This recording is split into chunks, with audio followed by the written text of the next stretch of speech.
నమస్తే SR7 టీవీకి స్వాగతం. నా పేరు షబానా.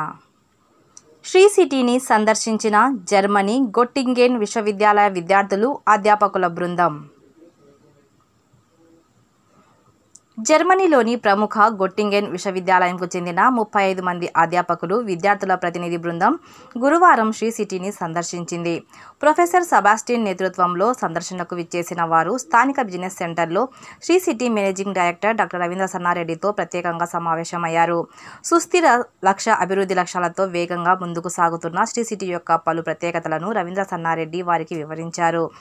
పర్యావరణ పరిరక్షణకు పెద్దపీట వేస్తూ పారిశ్రామిక వృద్ధిని సాధించడంపై తాము ప్రత్యేక దృష్టి సారిస్తున్నట్లు పేర్కొన్నారు. అలాగే దేశంలోని అత్యుత్తమ కార్బన్ న్యూట్రల్ మ్యానుఫ్యాక్చరింగ్ జోన్లలో ఒకటిగా ఎదగాలని లక్ష్యంగా పెట్టుకున్నామని చెప్పారు. స్థానిక యువత ఉపాధి కల్పన కోసం చేపడుతున్న నైపుణ్యాభివృద్ధి చర్యలు, కార్పొరేట్ సామాజిక బాధ్యత CSR కార్యక్రమాలు, ఆర్థికంగా వెనుకబడిన పరిసర ప్రాంతాలలో పై కార్యక్రమాల ద్వారా ఎలాంటి మార్పులు తెచ్చాయన్న అంశాలను చర్చించారు. ఈ సందర్భంగా విదేశీ విద్యార్థుల ఇంటర్న్షిప్లు శ్రీ సిటీ తగు సహకారం అందిస్తుందని వారి ఒక ప్రశ్నకు MD సమాధానమిచ్చారు.